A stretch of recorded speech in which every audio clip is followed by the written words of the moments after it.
সুপ্রিয় দর্শক, আসসালামু আলাইকুম। দর্শক, বেগুন চাষের মোট জমি প্রস্তুতি 3টি স্তর আছে বা 3টি ধাপ আছে। তো প্রথম ধাপে থাকে চুন এবং ব্লিচিং পাউডার দিয়ে শোধন করে নেওয়া। তার 10 থেকে 15 দিন পরে, অবশ্য চুন এবং ব্লিচিং পাউডার দিয়ে পানি হলেই ভালো, না হলে ভিজাই নিতে হবে। এই ভিজাই নেওয়ার পরে 10 থেকে 15 দিন পরে জমি যখন হালকা জোয়া হয়ে যায়, তখন প্রতি শতকে 2 কেজি করে পটাশ, 2 কেজি করে ফসফেট এবং খোল, ভিজানো খোল দিয়ে দিতে হবে। তার 3 থেকে 4 দিন পরে দেবেন। মানে আমার এই জমিটার শেষ ধাপ, মানে জমি প্রস্তুতির শেষ ধাপে আমি যেটা দিচ্ছি, এটা আছে 12 শতক জমিতে রেডিমেড গোল্ড দিচ্ছি 500 গ্রাম। আর সাথে এই যে জিঙ্ক, অর্থাৎ 10টা জিঙ্ক দিচ্ছি আমি 2 কেজি। আর এই যে বোরন দিচ্ছি 500 গ্রাম, 1 প্যাকেট বোরন। আর এই যে ক্রুজার দিচ্ছে 2 পাতা, এরকম ক্রুজার। এই ক্রুজারের কাজ আছে জমির যে মোজাইক ভাইরাস প্রতিরোধ করবে, এটা দিলে। আর একটা আছে স্পানের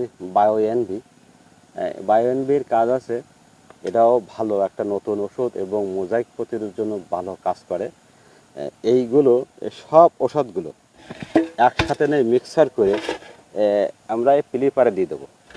আর আমরা যে পিল করেছি, এই যেই মালচিং পেপারের পুরোটাই আয়তন আপনার এটা হচ্ছে 2 হাত বা 36 ইঞ্চি।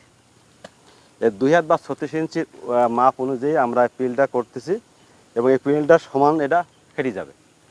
আর আমরা এই কীভাবে মালচিং পেপার সেট করতে হয় সেটাও আমরা দেখাই দেবো। আর মালচিং পেপার পাতানোর আগে আমরা একটা জৈব দিতেছি, হ্যাঁ, ট্রাইকোডার্মা সমৃদ্ধ জৈব সার দিচ্ছি শেষ ধাপের, এর সাথে অতিরিক্ত যোগ করে দিচ্ছি। আর এইগুলো, এই যে ওষুধগুলো বললাম, এর সাথে মিক্সার করে এই পিলিপারে দিয়ে দেবো এবং মাটি সমান করে দিয়ে দেবো। এই শেষ ধাপ দেওয়ার পরে আজকের বিকালে এটা চারা উৎপাদন করা হবে, চারা দেওয়া হবে।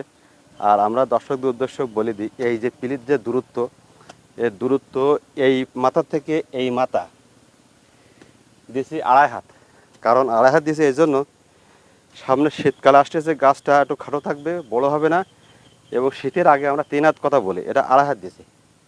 আর এক গাছের থেকে আরেক গাছের যে পুটির দূরত্ব আমরা দেবো 1 ফুট, মাত্র 12 ইঞ্চি মাথা একটা করে রোপণ করতে করতে চলে যাব।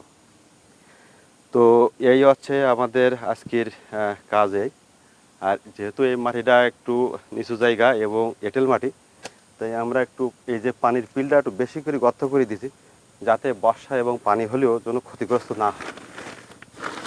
তো দর্শক, বেগুন চাষে যে সর্বশেষ একটা কথা বলি, যে 3টি ধাপ খুব গুরুত্বপূর্ণ। এই 3টি ধাপে কোনো বিকল্প নেই।